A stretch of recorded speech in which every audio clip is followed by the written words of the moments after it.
What's going on, dudes? Cassidy here, Sparkly Smelter, whichever you prefer. And don't even mind my hair. I just feel, I don't know. I don't feel sick. When I breathe, it hurts like here. You can't even see where I'm pointing to. And I keep coughing and I can't catch my breath. So I'm probably dying. So, just can't even. Okay, but yeah, I just read and finished The Fault in Our Stars, which is over there. I should probably go get it. Oh my god. Oh my god. I don't even know how to describe it in one word. Best book ever. It's freaking awesome. It's so sad, but it's happy and just... Of course, drop it. Of course. And so exhilarating at the same time. It's just, I never read real books. I read fan fictions and stuff, but that's the first real book I've read. And I started it on Sunday night and I finished it today. Whoops, I burped. Sorry.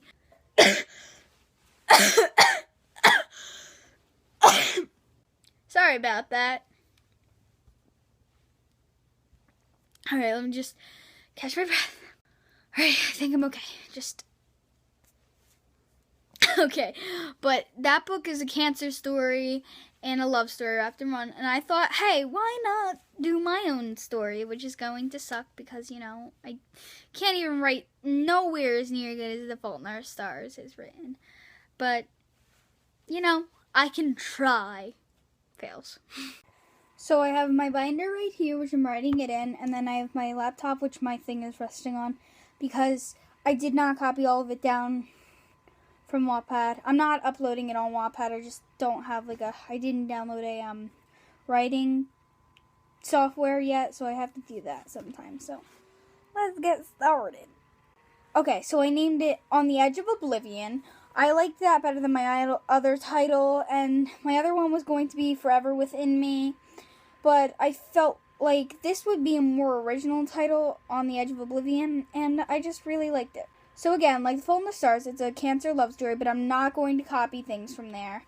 Definitely not, any of the things that are, could be copyrighted, because, I want this to be original, and I want to put a lot of thought into it.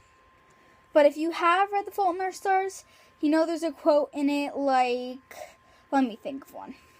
For example, when Hazel Grace says, I can't spoil something, so I can't say when she says it, but she says to Augustus, "You gave me a forever within my numbered days, and I am grateful for that." I think that's how it goes. I'm gonna cry. I can't even deal with it. Okay, so let's get started. So you know how that has that quote? I suck at friggin' making quotes. Don't judge me. I tried, okay? Okay. Another Fault in Our Stars reference, because, I'm going to be doing this for the rest of my life, because I'm too obsessed. But you can't be too obsessed, right? Sure. Okay, so here...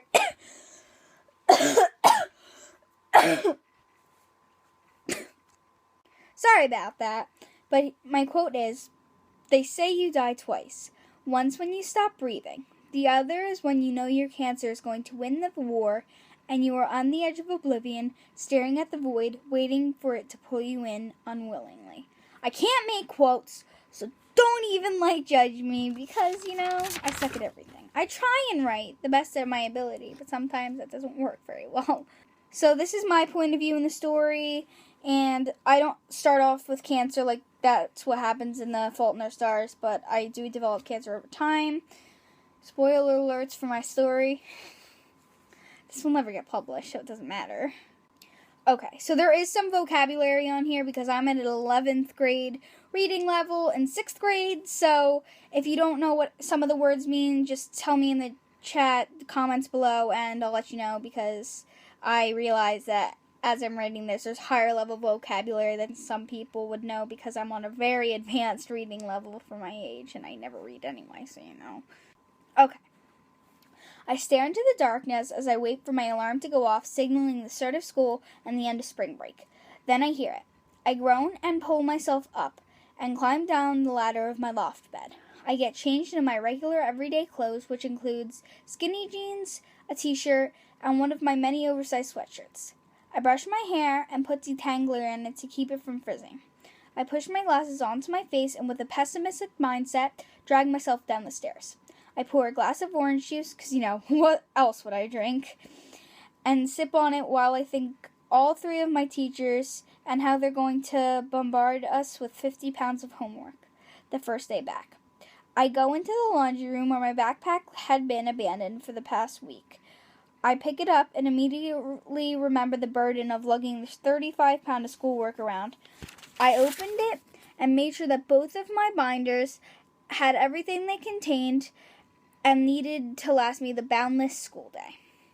Switching to my computer. Oh my god. Alright, so if you were wondering what the cover looked like, because I did make a cover for it, it's not good or anything, but it looks like this. You can see. And I have the quote there. So yeah, switching to my computer, because I didn't copy it all down in there, which I'm going to do shortly after this. I sit back down and continue sipping on my orange juice, closing my eyes, letting all the scrutiny out of my head, and float around once again to return when I open them. I checked the clock and it read 7:13. I realized that I would miss the bus and that would be a relay of events from my parents telling me that I needed to be more mindful to them having to micromanage my every move. I wanted neither of those options, therefore grabbing my backpack and scurrying out the door. I hurried to the bus stop, not running nor jogging, but a close second to those two. I stood idle while I closed my eyes again and dreamed of the day when I wouldn't have to go to school anymore. That, though, was a while away.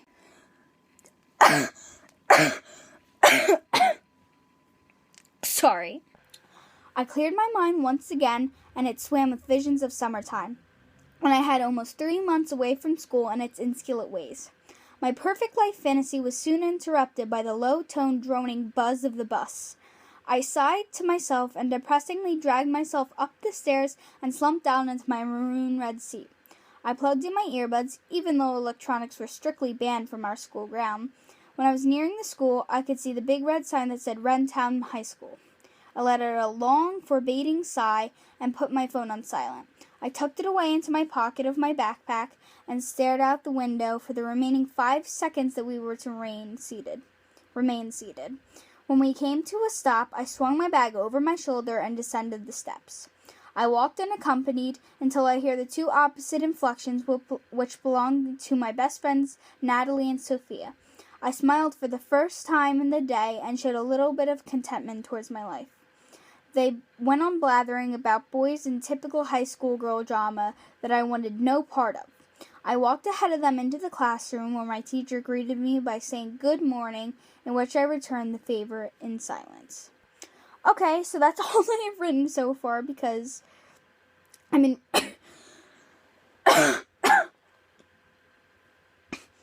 been really busy the past few days, and I can't even frickin' do YouTube videos because my frickin'